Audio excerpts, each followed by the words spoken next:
दिग्विजय सिंह के गढ़ राघोगढ़ पहुंचे ज्योतिरादित्य सिंधिया और सीएम चौहान लाडली बहना योजना कार्यक्रम में की शिरकत। राहुल गांधी की याचिका खारिज होने के विरोध में कोंडागांव में निकाली गई रैली। महिला कांग्रेस ने किया पीएम का पुतला दहन। रायपुर में घोटाले को लेकर कांग्रेस ने की प्रेस कॉन्फ्रेंस। कांग्रेस नेता सुशील शुक्ला ने बीजेपी पर साधा निशाना। तिल्दा नेवरा में महिला संत समागम सफलतापूर्वक हुआ संपन्न। 1500 से ज्यादा श्रद्धालुओं ने लिया हिस्सा। और बिलासपुर में मतदाता जागरूकता रैली का आयोजन। मतदाताधिकार उपयोग करने की दिलाई गई शपथ। मौके पर तमाम वरिष्ठगण रहे मौजूद।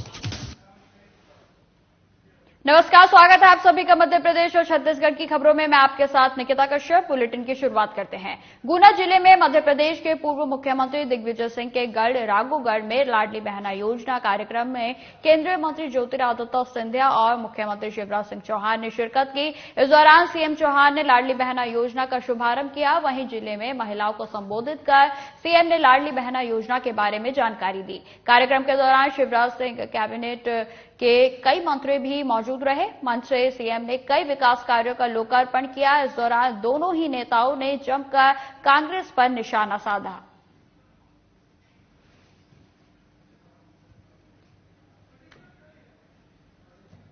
कांग्रेस की नीतियां, कांग्रेस की कृतियां,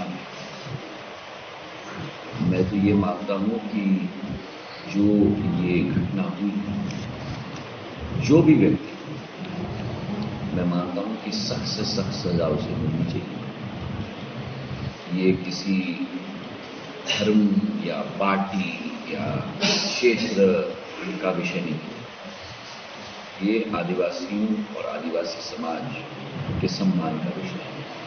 और केवल आदिवासी समाज नहीं, मैं तो कहता हूं कि मानवता का सम्मान का विषय है।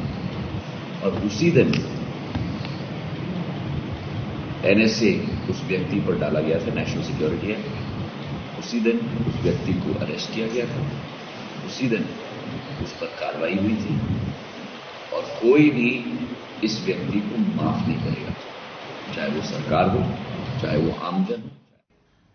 धार जिले के सरदारपुर विधानसभा क्षेत्र में संभावित सीएम शिवराज सिंह का दौरा कार्यक्रम होने के बाद विधायक प्रताप ग्रेवाल ने इस दौरे कार्यक्रम पर आरोप लगाया है। उन्होंने कहा कि पिछली बार 2008 में सीएम के द्वारा कई घोषणाएं की जा चुकी हैं। यहां तक कि भूमि पूजन और लोकार्पण का कार्यक्रम भी यहां पर संपन्न हुआ, किंतु आज भी वह घोषणा का पिटारा नहीं खुला है। इसके साथ ही विधायक ग्रेवाल ने कई मुद्दों को लेकर सीएम पर आरोप भी लगाए।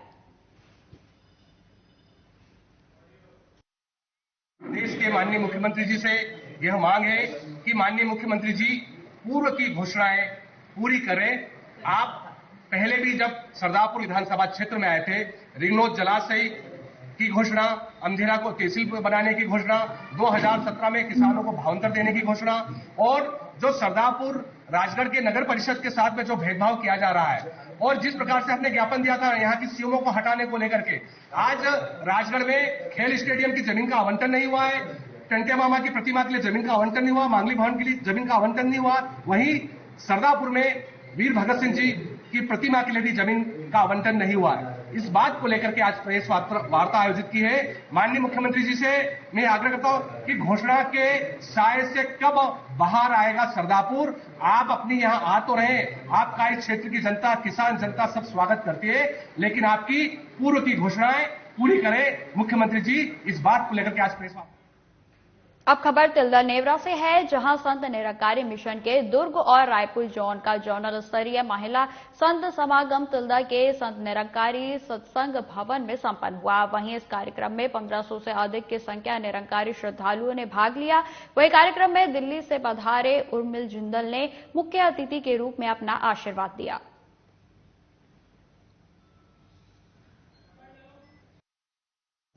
तिल्दा संत निरंकारी सत्संग भवन पर महिला समागम किया गया, जिसके अंदर युगों युगों से जो पुरातन सत्य का संदेश कि परमपिता परमात्मा हर जीवन का आधार है और यही एक जीवन का लक्ष्य भी है। जो एक मानव जीवन हमें प्राप्त हुआ, उसका लक्ष्य उस निराकार प्रभु परमात्मा की प्राप्ति करना है। यही संदेश आज संत बहनों ने यहाँ पे दिया कि इस जीवन में रहते हुए निराकार प्रभु परमात्मा की प्राप्ति की जा सकती है। और फिर ये सारी की सारी जो वसुधा है, ये एक ही कुटुंब का रूप है, वसुधैव कुटुंबकम जिसे हम कहते हैं। और ये सारा ही मानव परिवार एक ही परिवार है, एक ही परमपिता परमात्मा की संतान है। इसीलिए इस धरती को एक सुंदर रूप देना है, मिलवर्तन का, प्रेम का, सत्य का, नम्रता का। तो आपको बता दें कि सत्संग तिल्दा नेवरा में संत निरंकारी मिशन के दुर्ग और रायपुर जॉन में जोनल स्तरीय महिला संत समागम तिल्दा के संत निरंकारी सत्संग भवन में संपन्न हुआ। वहीं कार्यक्रम में 1500 से अधिक की संख्या में निरंकारी श्रद्धालुओं ने भाग लिया। वहीं कार्यक्रम में आपको बता दें कि दिल्ली से पधारे उर्मिल जिंदल ने मुख्य अतिथि के रूप में अपना आशीर्वाद सभी को दिया। खबर बिलासपुर से है, जहां निजात अभियान के तहत तोरवा पुलिस की लगातार कार्रवाई जारी है। इसी कड़ी में पुलिस ने अवैध मादक पदार्थ के साथ एक आरोपी को गिरफ्तार किया है। वहीं आरोपी के कब्जे से 9 किलो से ज्यादा गांजा और करीब 90,000 रुपए बरामद किए गए हैं।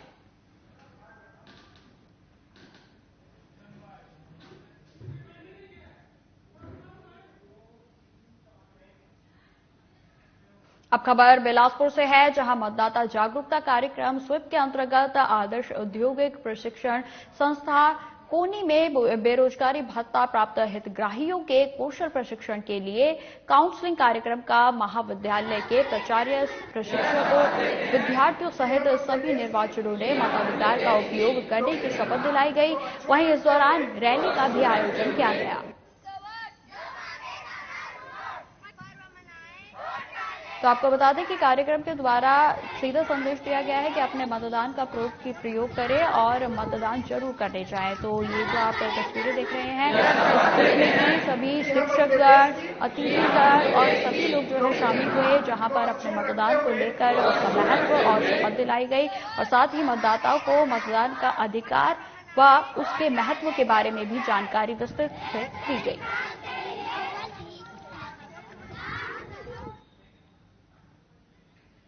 खबर करेरा से है, जहां पुलिस ने एक गाड़ी से 36 पेटी अवैध शराब बरामद की है। इसके साथ ही पुलिस ने करीब 9 लाख से अधिक रुपए सहित 4 आरोपियों को गिरफ्तार किया है। फिलहाल पुलिस ने चोरों को गिरफ्तार कर जेल भेज दिया है। तो आपको बता दें कि मामले में लगातार पुलिस के द्वारा कार्रवाई की जा रही है, जिसमें इलाके से लगातार जो है अवैध शराब की तस्करी की जो है वो खबरें सामने आती हैं, जिसमें कि पुलिस के द्वारा कार्रवाई करते हुए इन आरोपियों को गिरफ्तार किया गया है और साथ ही इनके पास से जो है मादक पदार्थ की 32 पेटियां भी पुलिस के द्वारा बरामद की गई।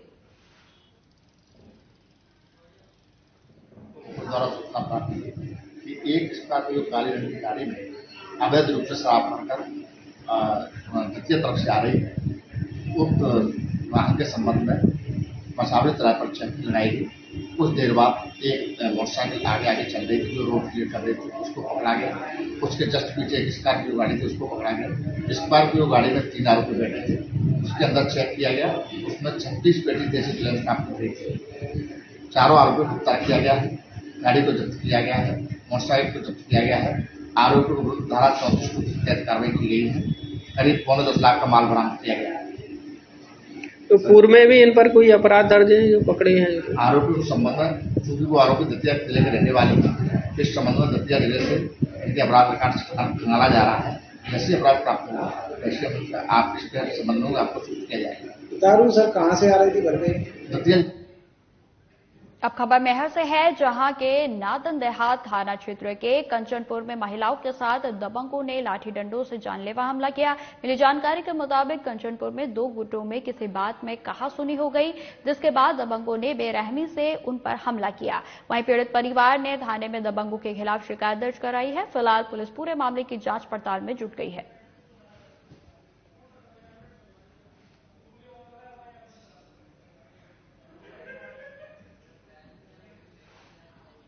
खबर बहर से है, जहां नगर सिंह टोला मार्ग पर गड्ढा होने के कारण राहगीर दुर्घटना के शिकार हो रहे हैं। आपको बता दें कि कई बार इसको लेकर नगरवासियों ने शिकायत भी की है, लेकिन कोई ध्यान नहीं दिया जा रहा है, जिससे आए दिन इस सड़क पर इस गड्ढे के कारण राहगीर दुर्घटना के शिकार हो रहे हैं।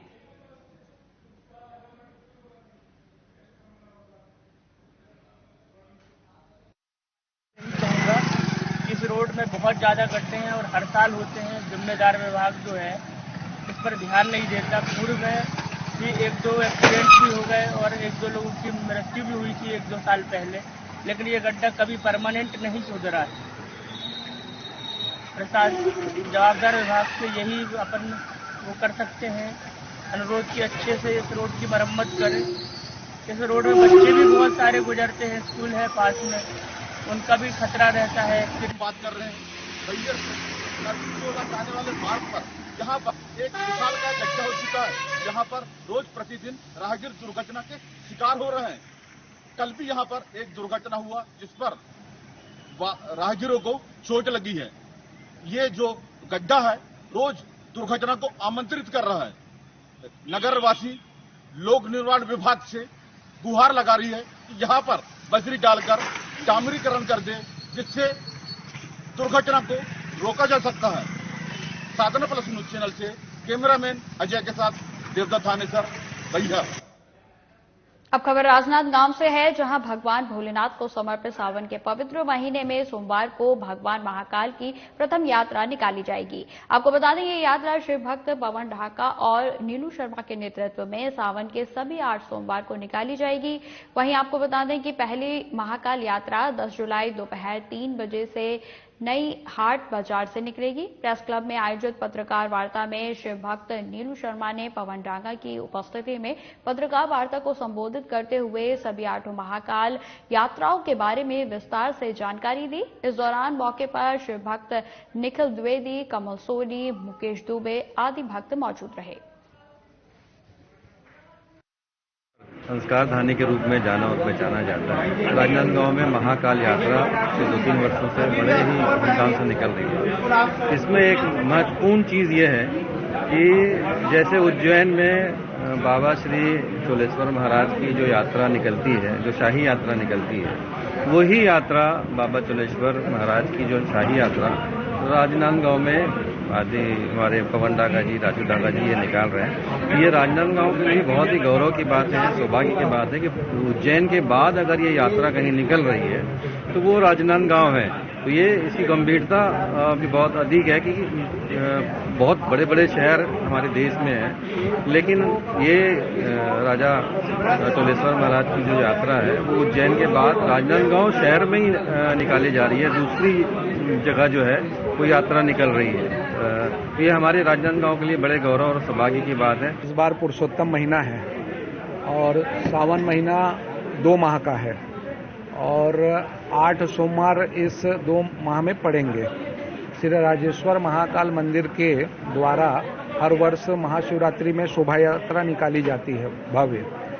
उसके साथ ही पिछले साल ये प्रयास किया गया था कि जिस तरीके से उज्जैन में बाबा महाकाल श्रावण के सोमवार को चंद्रमौलेश्वर के रूप में सवारी और पालकी यात्रा पर निकलते हैं अपने नगर में, अपने प्रजा के बीच में, उसी के आधार पर इस पिछले साल इस नगर में बाबा चंद्रमौलेश्वर महाकाल की हम लोग पालकी और सवारी यात्रा निकाले थे।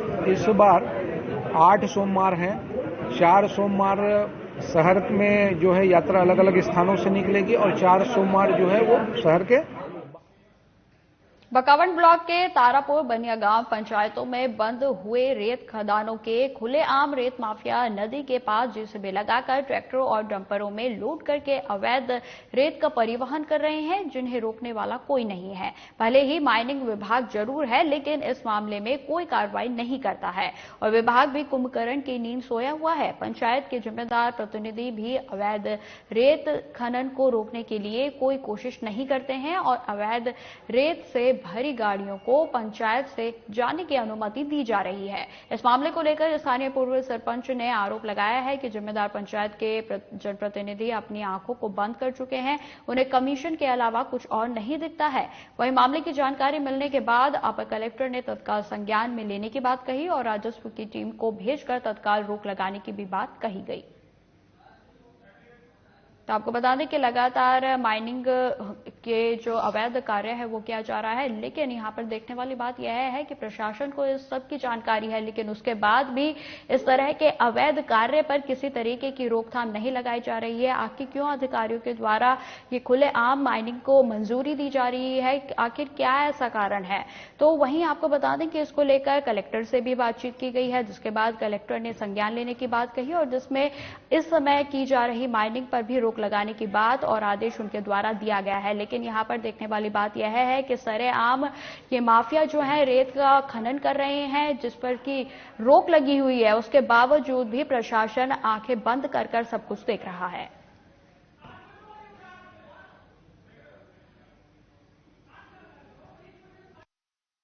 में ये बात अभी आई है, तारापुर बनिया गांव बकौन ब्लॉक है, उसके संबंध में मैं इसका जांच करवा लेता हूँ अपनी टीम को दिखवा के, और जो भी उसके बाद फिर उचित कार्रवाई एज पर रूल जो हम कर सकते हैं हम बिल्कुल कार्रवाई करेंगे। क्योंकि सर उड़ीसा बॉर्डर लगा हुआ और रेत पूरा उड़ीसा जा रहा है, राजस्थान के साथ छत्तीसगढ़ का होगा। हाँ, इसमें एक बार मैं चेक करवा लेता हूँ, टीम को एक बार भेजता हूँ पहले मैं, और देखते हैं कि पहले यदि रेत खदान पहले स्वीकृत था या फिर अभी स्वीकृति के लिए आवेदन लगाया है, क्या अवैध है कि अवैध है, ये पूरा मैं जांच करने के बाद ही क्लियर बता पाऊंगा और उसके बाद ही फिर अग्रिम कार्रवाई हो पाएगी।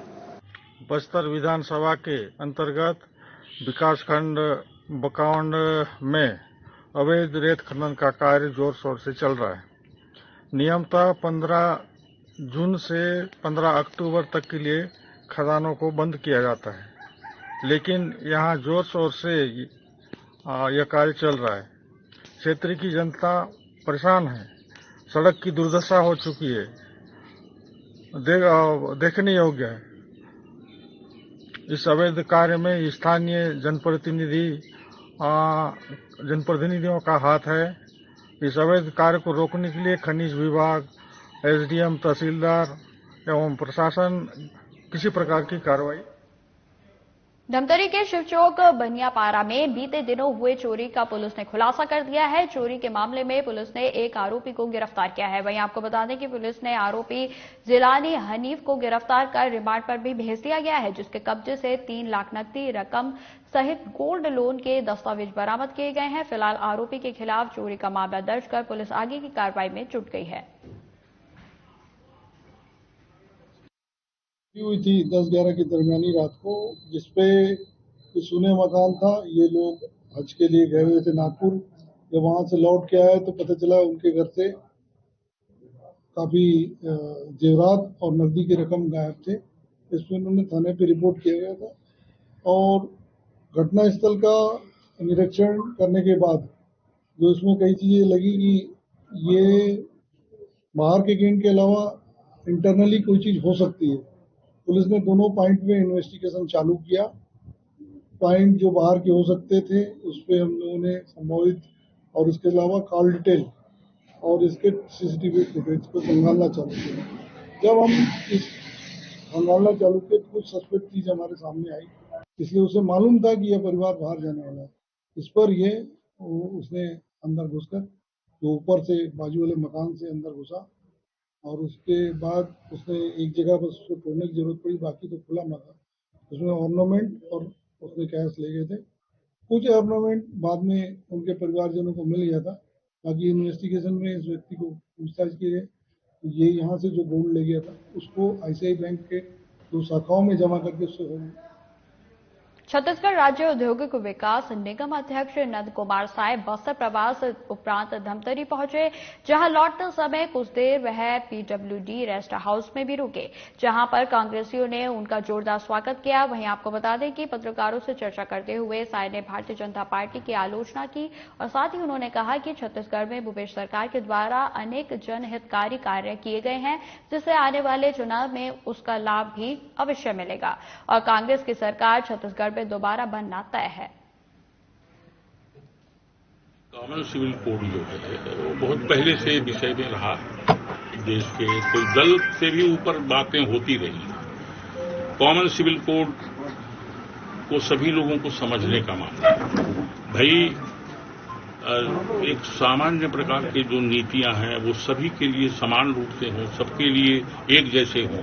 अगर ये होता है तो मैं समझता हूं कि इससे किसी को नुकसान तो नहीं होना चाहिए, लेकिन सबको समझना है अलग अलग तरीके से वो क्या इसमें बात देखते हैं, समर्थन करते हैं। उन्होंने कहा वो जो इनको हैंडल कर रहे हैं वो भी बताए हैं कि इस पर सभी लोग अपना अभिमत दें। आप समर्थन करते हैं? मुझे लगता है कि इसके आने से सारे लोग सब समझें, मुझे लगता है कोई नुकसान किसी को नहीं। आदिवासियों का मामला ऐसा है, उनको सच सोचा जा रहा है कि उनकी जो संस्कृति है, उनकी जो परंपरागत नीतियां हैं, घर उनकी जो मूलभूत अलग अलग प्रकार की रूढ़िगत परंपराएं हैं उस पर प्रभाव पड़ेगा। लेकिन मुझे लगता इंदौर न्यायालय से बीते 24 जून को पूर्व धार जिला कांग्रेस अध्यक्ष बाल मुकुंद सिंह गौतम और उनके भाई मनोज गौतम के साथ ही उनके कुछ कांग्रेसी कार्यकर्ताओं को सजा सुनाने वाले निर्णय पर वरिष्ठ एडवोकेट जीपी सिंह बदनावर ने अपनी राय दी है। इसको लेकर एडवोकेट सिंह ने साधना प्लस न्यूज को बताया कि यह निर्णय अपील योग्य है। मैंने दोनों प्रकरणों के निर्णयों को बड़े ही ध्यान से पढ़ा है, जो पूरी तरह से अपील योग्य है। जो निर्णय आया है, इस समय इलेक्शन की प्रक्रियाएं बहुत अति शीघ्र शुरू होने वाली है। उस समय जिस तरह से निर्णय आया है निश्चित रूप से दुखद है। मैंने दोनों निर्णय का अवलोकन किया है और मेरी दृष्टि में इनको जो सजा हुई है वो निर्णय अपील योग्य है और अपील में सफलता मिलने की पूरी संभावना है। न्यायालयीन निर्णय में प्रीजुडिस जजमेंट लगता है। खबर पखानजोर से है, जहां 301 गांव के किसान हर साल नकली खाद खरीदी का शिकार हो जाते हैं। पखानजोर क्षेत्र फर्जीवाड़ा का गढ़ बन चुका है। वहीं आपको बता दें, इसी कड़ी में बापूनगर गांव के ग्रामीणों ने नकली खाद बेचते हुए पिकअप वाहन समेत 2 लोगों को धर दबोचा। वहीं मौके पर कृषि विभाग पहुंचकर नकली खाद से भरा वाहन भी जब्त कर लिया गया है। फिलहाल विभाग आगे की कार्रवाई में जुट गया है। खेत तरफ से आते था छीन पत्ता लेके, उस समय देख रहे रास्ता में खाद बिक रहा है। मेरे भी लेने का विचार है, हमसे उठा नहीं पाया अभी तक। उसके बाद एक बार हमारा लेके अभी बनिया है, उसको लगाना है खेत में। तो मैं बताया कहाँ से, इधर से घुसोगे को हो। तो जब मैं घर पर बैठा था उस समय गाड़ी निकलता था, मैं हेलो हेलो बोल के गाड़ी खड़े किया हमारे गेट का सामने रखने के बाद मैं आया था गाड़ी के पास। आने के बाद खाद बोरी उठाने के बाद देखता है खाद आधा बोरी लगता है, इतना डीएपी सब तो आधा बोरी नहीं है। उसके बाद काटा किया, काटा करने के बाद देखता है माप में तो ठीक है 50 किलो। उसके बाद बोरी लिया और पैसा दिया। देने के बाद हमारा बेटा एक बोरी खुला था, खुलने के बाद देखता है पूरा मट्टी है। हाँ, हमको गांव वाले से सूचना मिली कि यहाँ पर कोई बाहरी व्यक्ति आके अवैध रूप से खाद डीएपी खाद बेचा जा रहा है।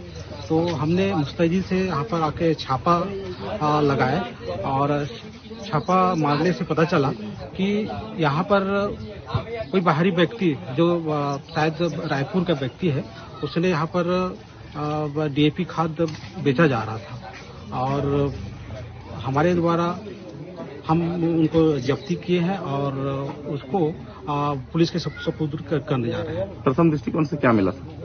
प्रथम दृष्टि से अब लगता है जो खाद जो बेचा जा रहा था, जो बोरी में स्पष्ट कंपनी का लेबल तो लगा हुआ है, लेकिन हमारी विभाग द्वारा उस खाद की सैंपल लिया जाएगा और लेबोरेटरी में भेजने के बाद पता चलेगा कि खाद सही है गलत। अब खबर सागर से है, जहां जिले के कद्दावर मंत्रियों के होते हुए भी गरीब परिवारों का बुरा हाल है। आपको बता दें कि विकास खंड केसली मुख्यालय के वार्ड नंबर 10 केरघाट के निवासी पटेल परिवार लगभग 6 सालों से संबंधित विभाग कार्यालयों के चक्कर लगा रहा है। अब तक उनकी समस्या का समाधान नहीं हुआ है। आपको बता दें कि पटेल परिवार मकानों और भूखंड में बारिश का पानी भराव की समस्या से जूझ रहे हैं और कई सालों से प्रशासन से लगातार मदद की गुहार लगा रहे हैं। जहां प्रदेश के मुखिया गरीबों की मदद करने का दावा करते हैं, वहीं केसली के जिम्मेदार कर्मचारी अधिकारी पीड़ित परिवार की समस्या के समाधान के लिए कोई ध्यान नहीं दे रहे हैं। विनीता पटेल। क्या समस्या है? सर, हमारे घर में पानी भरा है, 6 साल से पानी भर रहा है जब से रोड बना है। कोई कुछ नहीं करता, सब जगह आवेदन दे कितने आवेदन दे चुके लगभग? सर, हम लोग 2019 से दे रहे हैं, 5-6 आवेदन दे चुके हैं। निवास कहाँ है आप लोगों का? सर वहाँ कीर घाट में। आप लोग ये आवेदन जब देने आते हैं आपको अधिकारी क्या बोलते हैं? सर बोलते हैं हो जाएगा हो जाएगा। तो ऐसा कितने बार बोल चुके हैं? सर कई बार बोल चुके हैं, जब भी आओ तो बोलते हैं और पानी निकाल देते हैं, और जो रहते हैं खेत वाले तो फिर से कर देते हैं बंद। घर में पानी भर रहा है, छोटे छोटे बच्चे कीड़ा पतियां घर में घुसते हैं, तो हम बहुत समस्या है। आज की स्थिति में खाना बनाए छोटे छोटे बच्चे नहीं बना हैं, फिर क्या आवेदन दिया है फिर आज भी? दिया है। तो फिर क्या आशाएं हैं? बोल रहे कि आप उधर जाओ। ऐसा कितने समय से बोला जा रहा है? 6-7 साल वहीं जा रही सर। तो समाधान कुछ नहीं हुआ?